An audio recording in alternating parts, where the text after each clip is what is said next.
உங்களுக்கு கச்சத்தீவு தேவையாக இருக்குமாக இருந்தால் தேர்தலுக்காக எங்களுடைய பெயரை பயன்படுத்தி கொள்ளுங்கள். தமிழ்நாட்டு முதலமைச்சருக்கு நாங்கள் சொல்லுகின்றோம், ஐயா, தயவு செய்து இந்த பிரச்சனையை நீங்கள் கச்சத்தீவை பெற்றுக்கொள்ள வேண்டும் என்றால் அதற்கான ராஜதந்திர ரீதியான நடவடிக்கைகள் எடுங்கள். அது மாத்திரமல்ல, நீங்கள் இல்ல கை சாத்திட்டது மத்திய அரசாங்கம். அதனால் இவர்களுக்கு நான் கடைசியாக சொல்லுகின்றேன், கச்சத்தீவு இலங்கை மக்களுக்கு சொந்தமானது. 5 கோடி 6 கோடி வாழுகின்ற இந்திய தமிழ்நாட்டுக்கு சொந்தமானது அல்ல.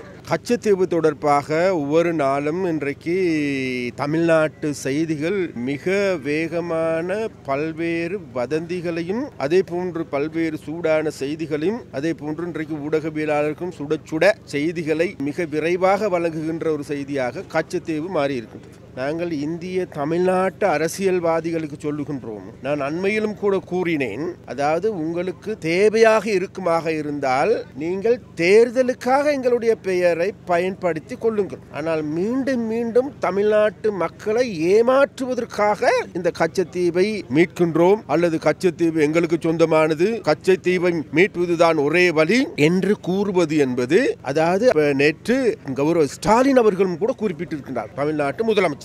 தமிழ்நாட்டு முதலமைச்சருக்கு நாங்கள் சொல்லுகின்றோம், ஐயா, தயவு செய்து இந்த பிரச்சனையை நீங்கள் கச்சத்தீவை பெற்றுக்கொள்ள வேண்டும் என்றால் அதற்கான ராஜதந்திர ரீதியான நடவடிக்கைகள் எடுங்கள். ராஜதந்திர ரீதியான பேச்சுவார்த்தைகளை முன்னெடுங்கள். சர்வதேச ரீதியாக ராஜதந்திரத்தை கையாளுங்கள். சர்வதேச ரீதியான சட்டங்களை திரும்பி பாருங்கள். சர்வதேச ரீதியாக கச்சத்தீவு தொடர்பாக கைச்சாத்திடப்பட்டிருக்கின்ற சட்டத்துக்கு புறம்பாக ஏனைய நடவடிக்கை எடுக்க முடியுமா என்று பாருங்கள். அது மாத்திரமல்ல, நீங்கள் இல்ல கைச்சாத்திட்டது மத்திய அரசாங்கம். மத்திய அரசாங்கத்தின் கீழ் தான் உங்களுடைய தமிழ்நாட்டு அரசாங்கம் இருக்கிறது. மத்திய அரசாங்கமே இதற்கான முடிவுகள் எடுக்கும். ஆனால் இன்றைக்கு எங்களுக்கு ஒரு விடயம் மாத்திரம் தெரியும், இந்த கச்சத்தீவை வைத்து பிழைப்பு நடத்துகின்றவர்களாக மாறி இருக்கின்றனர். அதனால் இவர்களுக்கு நான் கடைசியாக சொல்லுகின்றேன், கச்சத்தீவு இலங்கை மக்களுக்கு சொந்தமானது. இலங்கையில் வாழுகின்ற 2 கோடியே 20 லட்சம் மக்களுக்கு சொந்தமான தீவே கச்சத்தீவு தவிர 5 கோடி 6 கோடி வாழுகின்ற